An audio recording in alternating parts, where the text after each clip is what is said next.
Interior design വളരെയധികം പ്രചാരത്തിലുള്ള ഒരു കാലമാണല്ലോ ഇത്. ഈ കാലഘട്ടത്തിലും ഇന്റീരിയർ ഡിസൈൻ ചെയ്യുമ്പോൾ ഒരുപാട് അബദ്ധങ്ങൾ സംഭവിക്കാറുണ്ട്. പ്രധാനമായി സംഭവിക്കുന്ന 10 അബദ്ധങ്ങളെക്കുറിച്ചാണ് ഇന്നത്തെ ഈ വീഡിയോയിൽ.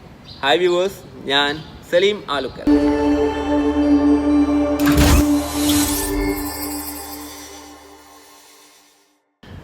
നമ്മുടെ നാട്ടിൽ ഇപ്പോൾ ഒരുപാട് രീതിയിലുള്ള ഇൻറ്റീരിയർ ഡിസൈൻ ട്രെൻഡുകൾ അല്ലെങ്കിൽ സ്റ്റൈലുകൾ നമ്മൾ കണ്ടുവരാറുണ്ട്.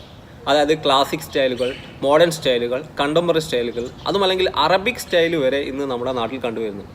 ഏത് രീതിയിലാണ് നമ്മൾ ചെയ്തു കഴിഞ്ഞാലും അല്ലെങ്കിൽ ഏത് രീതിയിൽ നമ്മൾ പൂർത്തിയാക്കി കഴിഞ്ഞാലും ബാക്കോട്ട് തിരിഞ്ഞു നോക്കുമ്പോൾ അതിൻ്റെ പ്രോസസ്സിങ്ങിൽ നമുക്ക് ഒരുപാട് മിസ്റ്റേക്കുകൾ അല്ലെങ്കിൽ ഒരുപാട് അബദ്ധങ്ങൾ നമ്മൾ കണ്ടുവരും.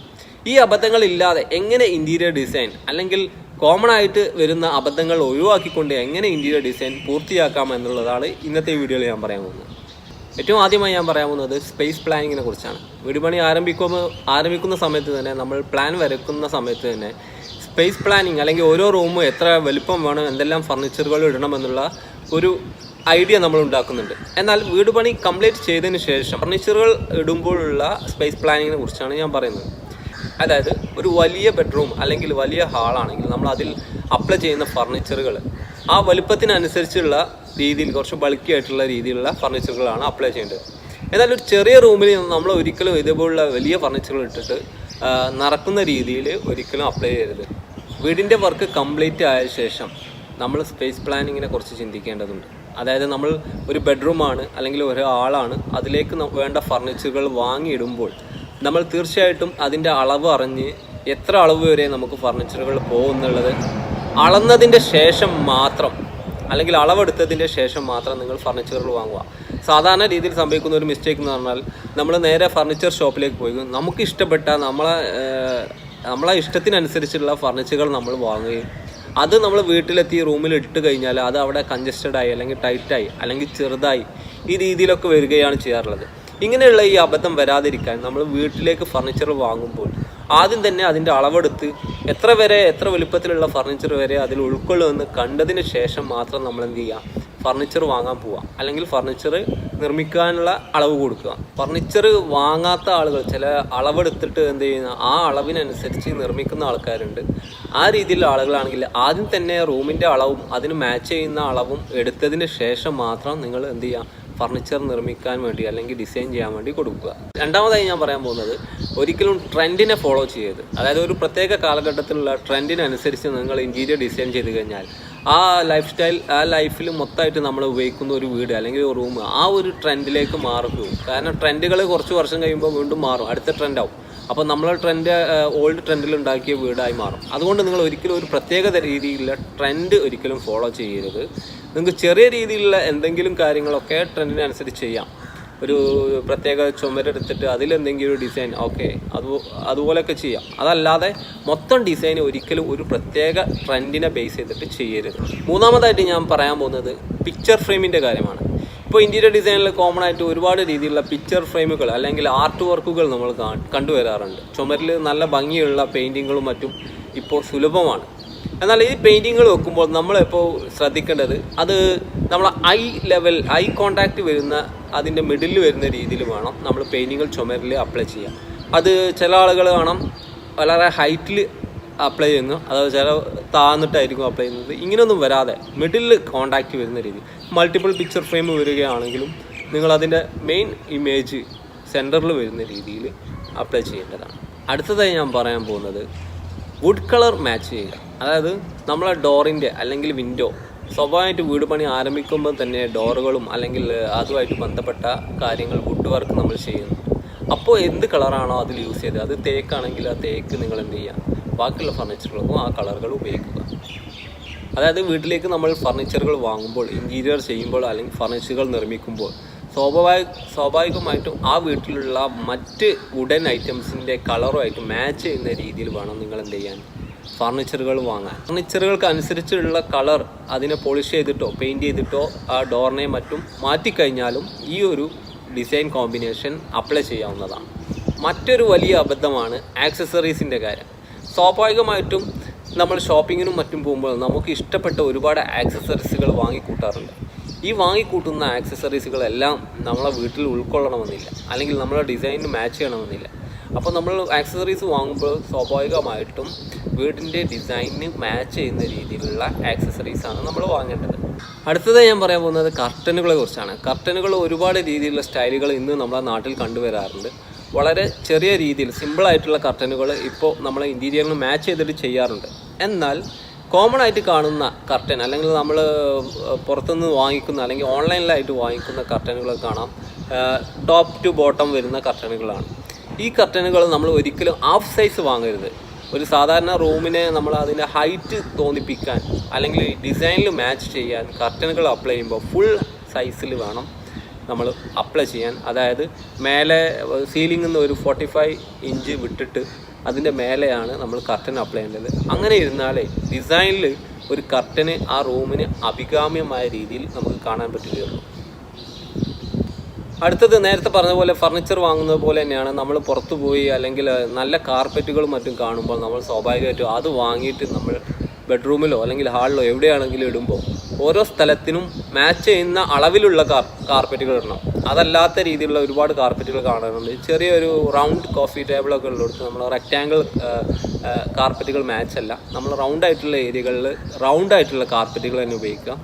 അതുപോലെ ചെറിയ ഏരിയകൾക്ക് വേണ്ട ചെറിയ കാർപ്പറ്റുകൾ വാങ്ങുക, വലിയ ഏരിയകൾക്ക് വലിയ കാർപ്പറ്റുകൾ വാങ്ങാം. ഇത് നമ്മൾ കാർപ്പറ്റ് വാങ്ങിയതിന് ശേഷമല്ല അത് ആലോചിക്കുന്നത്. നമ്മൾ വീട്ടിൽ എവിടെയാണോ കാർപ്പറ്റ് വേണ്ടത് അതിൻ്റെ സൈസ് ആദ്യം തന്നെ അളവെടുത്തിട്ട് അല്ലെങ്കിൽ ഒരു ഐഡിയ വെച്ചിട്ട് വേണം നമ്മളത് വാങ്ങാൻ. ഏറ്റവും പ്രധാനപ്പെട്ട അടുത്ത പോയിന്റ് എന്നാണ് ഏത് പെയിൻ്റ് അടിക്കണം. കോമൺ ആയിട്ട് നമ്മൾ കേൾക്കുന്ന അല്ലെങ്കിൽ നമ്മളോട് ചോദിക്കുന്ന ഒരു ക്വസ്റ്റ്യനാണ് വീടിൻ്റെ ഇൻറ്റീരിയറിൽ അല്ലെങ്കിൽ എക്സ്റ്റീരിയറിൽ ഏത് പെയിൻ്റ് അടിക്കണം. സ്വാഭാവികമായിട്ടും എക്സ്റ്റീരിയറിൽ ലൈറ്റ് കളറുകളാണ് യൂസ് ചെയ്യാറുള്ളത്. എന്നിരുന്നാലും സെലക്ട് ചെയ്ത കളറുകളൊക്കെ നമുക്ക് അടിക്കാവുന്നതാണ്. എന്നാൽ ഇൻറ്റീരിയറിൽ ഏത് തരം പെയിൻറ്റ് നമ്മൾ അടിക്കണം. ചില ആൾക്കാർക്ക് ഡാർക്ക് കളറിനോട് വളരെയധികം ഇഷ്ടമുണ്ടാവും. എന്നാൽ നമ്മൾ മൊത്തമായിട്ട് ഡാർക്ക് കളർ ഒരു വീടിൻ്റെ ഇൻറ്റീരിയർ പെയിൻറ്റ് ചെയ്ത് കഴിഞ്ഞാൽ ഇൻറ്റീരിയറിൻ്റെ എല്ലാ രീതിയിലും നോക്കുമ്പോഴും ഒരു ഡാർക്ക് കളറായിട്ടുള്ള ഒരു പെയിൻറ്റ് ചെയ്യുന്നത് നല്ലതല്ല. നമുക്ക് എന്ത് ചെയ്യാം, ഒരു പ്രത്യേക ചുമരിനെ എടുത്തിട്ട് വേണമെങ്കിൽ ഡാർക്കായിട്ടുള്ള മെറ്റീരിയൽ അതായത് പെയിൻറ്റ് അല്ലെങ്കിൽ വാൾപേപ്പർ അതുപോലുള്ള ഡിസൈനുകളൊക്കെ നമുക്കൊരു പ്രത്യേക ചുമരിന് വേണമെങ്കിൽ കൊടുക്കാം. അതല്ലാതെ മൊത്തമായിട്ട് ഒരിക്കലും നിങ്ങൾ എന്ത് ചെയ്യുന്നത് ഡാർക്ക് പെയിൻറ്റുകൾ പെയിൻറ്റ് ഡിസൈനുകൾക്ക് വളരെയധികം പ്രാധാന്യം ഇൻറ്റീരിയറിലുണ്ട്. അപ്പോൾ നമ്മൾ ഓരോ റൂമിലും ഓരോ സ്റ്റൈലായിട്ടുള്ള പെയിൻറ്റുകൾ അടിക്കുമ്പോൾ കോമൺ ആയിട്ട് നിങ്ങൾ ശ്രദ്ധിക്കേണ്ടത് എല്ലാ കളറും തമ്മിൽ മാച്ച് ആണോ. ഒരു വീടിൻ്റെ ഉള്ളിലുള്ള എല്ലാ പെയിൻറ്റുകളും ഒരു കോമ്പിനേഷൻ ഉണ്ടെങ്കിൽ മാത്രമേ ആ ഒരു ഇൻറ്റീരിയറിന് ഒരു കോമ്പിനേഷൻ വരികയുള്ളൂ. അടുത്തതായിട്ട് പറയാൻ പോകുന്നത് ഫ്ലോറിങ്ങിൻ്റെ കാര്യമാണ്. ഫ്ലോറിങ്ങിൻ്റെ ഒരുപാട് വീഡിയോകൾ ഞാൻ ചെയ്തിട്ടുണ്ട്. എന്നിരുന്നാലും സിമ്പിളായിട്ട് 1-2 പോയിന്റുകളാണ് പറയാൻ പോകുന്നത്. അതായത് ഫ്ലോർ നമ്മൾ ചെയ്യുമ്പോൾ ഓരോ പർട്ടിക്കുലർ ഏരിയയും ഡിഫറെൻറ്റ് ഫ്ലോർ ഡിസൈൻ ചെയ്യരുത്. അതായത് ഒരു വീടിൻ്റെ ഫ്ലോർ ചെയ്യുമ്പോൾ ഒരു ക്രീം കളറാണ് നിങ്ങൾ ഉപയോഗിക്കുന്നതെങ്കിൽ മൊത്തമായിട്ട് ക്രീം കളർ ഉപയോഗിക്കുക. അതല്ലാതെ ഒരു റൂമിന് ഒരു കളറ് വേറെ റൂമിന് വേറെ കളർ ആ രീതിയിലുള്ള ടൈൽസ് അല്ലെങ്കിൽ മാർബിൾ അതുപോലുള്ള കാര്യങ്ങൾ നിങ്ങൾ ഉപയോഗിക്കരുത്. അതല്ലാതെ ഒരു പ്രത്യേക ഏരിയയിൽ ചിലപ്പോൾ വുഡൻ വർക്കുകളൊക്കെ മറ്റൊക്കെ ആണെങ്കിൽ 1-2 ഏരിയകളിലൊക്കെ നിങ്ങൾക്ക് എന്ത് ചെയ്യാം ഇതേപോലെ ഡിസൈൻ എക്സ്ട്രാ അപ്ലൈ ചെയ്യാവുന്നതാണ്. അടുത്തതായി സീലിങ്ങിൻ്റെ കാര്യമാണ്. ഇത് ശരിക്കും ഫസ്റ്റായിട്ട് പറയേണ്ട പോയിന്റ് തന്നെയാണ്.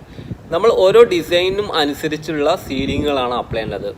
ഇപ്പോൾ നമ്മൾ കണ്ടുവരാറുണ്ട് സീലിങ്ങിൻ്റെ ജിപ്സം വർക്ക് ചെയ്യുന്ന അവർ നല്ല ഡിസൈനുകൾ അവരുടെ കയ്യിലുണ്ടാവും. അത് അപ്ലൈ ചെയ്യും. ആ വീടിന് മാച്ച് ആവുന്ന രീതിയിലായിരിക്കില്ല ചിലപ്പോൾ ആ ഡിസൈൻ അവിടെ കാണുക. ഇപ്പോൾ ഇൻറ്റീരിയർ ഡിസൈനിൽ സീലിങ്ങിന് വളരെയധികം പ്രാധാന്യമുണ്ട്.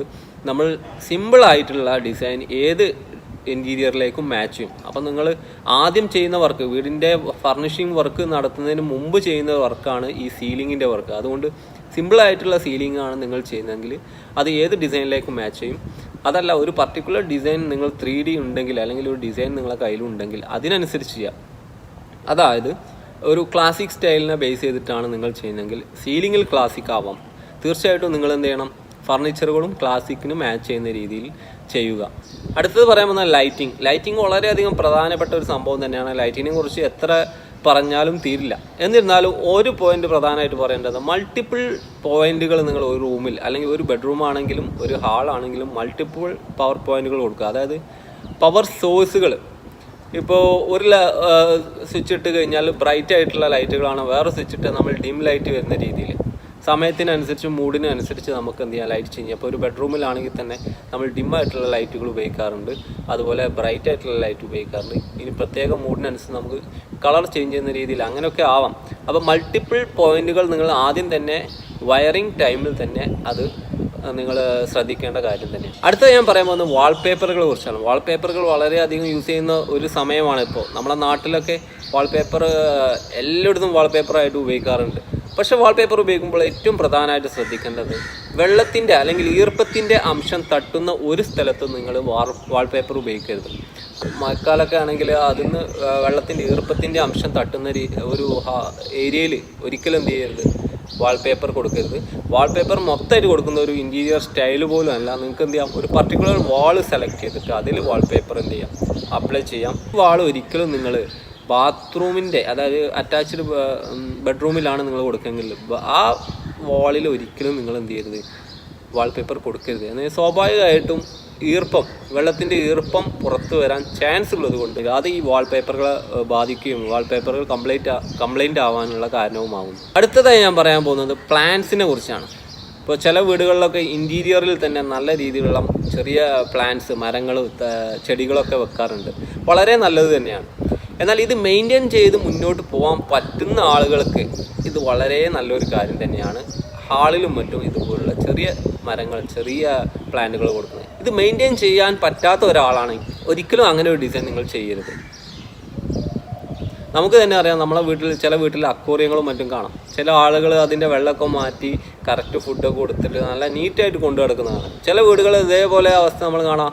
അക്വേറിയത്തിലെ വെള്ളം മാറ്റാതെ കളർ മങ്ങി ആ വീടിൻ്റെ ഇൻറ്റീരിയറിനെ മൊത്തമായിട്ടും എന്താ പറയുക, ബാധിക്കുന്ന രീതിയിൽ ആ വെള്ളം സ്മെല്ലും കൂടെ വന്നു കഴിഞ്ഞാലോ. ഈ പ്ലാന്റ്സിൻ്റെ കാര്യം നിങ്ങൾക്കറിയാം, ചില സമയത്ത് നനയ്ക്കേണ്ടി വരും. ചില പ്ലാന്റുകൾ വീക്ക്ലി നനയ്ക്കേണ്ടി വരും. ചിലത് നനയ്ക്കേണ്ടാത്ത പ്ലാന്റുകളില്ല. അങ്ങനെയുള്ള ആളുകൾ പ്ലാന്റ്സ് നിർബന്ധമാണെന്നുണ്ടെങ്കിൽ അവർ പ്ലാസ്റ്റിക് പ്ലാന്റുകൾ ലഭ്യമാണ്. നല്ല ഒറിജിനൽ പോലെ നിൽക്കുന്ന രീതിയിലുള്ള പ്ലാസ്റ്റിക്കുകളിൽ നിങ്ങൾക്ക് എന്ത് ചെയ്യാം, പ്ലാന്റ്സ് വാങ്ങാം, അത് അപ്ലൈ ചെയ്യാം. അതുപോലെ ഗ്രാസ്, പുല്ലിൻ്റെ കാര്യം അതുപോലെ തന്നെയാണ്. ഇൻറ്റീരിയറിൽ പുല്ലും മറ്റും ഉപയോഗിക്കുന്ന ആളുകൾ, നനച്ച് മെയിൻറ്റെയിൻ ചെയ്ത് കൊണ്ടു നടക്കാൻ പറ്റാത്ത ആളുകൾ അത് പ്ലാസ്റ്റിക്കായിട്ട് അതുപോലുള്ള സംഭവങ്ങൾ ഉപയോഗിക്കുക. ഏറ്റവും അവസാനമായിട്ട് ഞാൻ പറയാൻ പോകുന്നത് 10ാമത്താണെന്നാണ് ഞാൻ മനസ്സിലാക്കുന്നത്. എന്ത് തന്നെയായാലും ഏറ്റവും അവസാനത്തെ പോയിൻ്റായിട്ട് പറയാമെന്ന്, നമ്മൾ ഒരിക്കലും ഒരു നൈബറുടെ ഡിസൈൻ കോപ്പി ചെയ്യരുത്. ഞാനിങ്ങനെ പറയാൻ കാരണം, സാധാരണ രീതിയിൽ ഒരു വീട്ടിലെ ഹൗസ് വാമിങ്ങിനും മറ്റും പോകുമ്പോഴായിരിക്കും നമ്മൾ ആ ഡിസൈൻ കാണുക. ആ വീട്ടിലെ ഇൻറ്റീരിയർ ഡിസൈൻ നല്ലതാണ്, നമുക്ക് ഇതേപോലെ ചെയ്യണം എന്ന് പറഞ്ഞിട്ട് അതേ പണിക്കാരെ വെച്ച് അതേപോലെ അതേ ഡിസൈനറെ വെച്ചിട്ട് ഇത് ചെയ്യുന്നു. അങ്ങനെ ചെയ്ത് കഴിഞ്ഞാൽ എന്താണ് സംഭവിക്കുക, നമ്മളെ മനസ്സിന് നമുക്ക് ഇഷ്ടപ്പെട്ട നമ്മൾ ഉണ്ടാക്കിയ വീട്ടിൽ മറ്റുള്ളവരുടെ മനസ്സിലുള്ള ഡിസൈനാണ് നമ്മൾ അപ്ലൈ ചെയ്തിട്ടുള്ളത്. സ്വാഭാവികമായിട്ടും കുറച്ച് കഴിയുമ്പോൾ നമ്മൾ വീണ്ടും വേറൊരു വീട്ടിലേക്ക് പോകുമ്പോൾ അവിടെ എന്ത് ചെയ്യും, വേറെ ഡിസൈൻ കാണും. ആ ഡിസൈൻ നമുക്ക് വേണമെന്ന് തോന്നും. അങ്ങനെ വരാതിരിക്കാൻ നമുക്കെന്താണോ നമ്മളെ മനസ്സിന് ഇഷ്ടപ്പെട്ടത്, നമ്മളെ ഐഡിയക്ക് അനുസരിച്ചുള്ള ഒരു ഡിസൈനാണ് നമ്മൾ ഇൻറ്റീരിയറിൽ അപ്ലൈ ചെയ്തത്. അപ്പോൾ ഒരിക്കലും ഇങ്ങനെ കോപ്പി ചെയ്ത് കഴിഞ്ഞാൽ അതിനൊരു അങ്ങനെ ഒരിക്കലും നിങ്ങളിങ്ങനെ കോപ്പി ചെയ്യരുത്. നമ്മളെ സ്വന്തം വീട്, നമ്മളെ ഡ്രീം ഹോം നമ്മൾ പണിയുമ്പോൾ നമ്മളെ ഉള്ളിലുള്ള ഡിസൈൻ തന്നെ വേണ്ടത്. അത് നിങ്ങൾ ഡിസൈനറായിട്ട് സംസാരിച്ച് ആ രീതിയിൽ തന്നെ വേണം അപ്ലൈ ചെയ്യാൻ. അപ്പോൾ അവസാനമായി എന്നും പറയുന്ന പോലെ ചാനൽ സബ്സ്ക്രൈബ് ചെയ്യുക, ബെൽ ബട്ടൺ അമർത്തുക. എല്ലാ ആഴ്ചയും ഇതുപോലുള്ള പുതിയ വീഡിയോകൾ നിങ്ങൾക്ക് ബെൽ ബട്ടൺ അമർത്തിയാൽ മാത്രമേ കിട്ടൂ. അതുപോലെ ഈ വീഡിയോ നിങ്ങളെ ഫ്രണ്ട്സിനും മറ്റും ഷെയർ ചെയ്ത് കഴിഞ്ഞാൽ അവർ കൂടെ ഈ ഒരു ഐഡിയാസ് കിട്ടുന്നതാണ്. Okay friends, bye bye.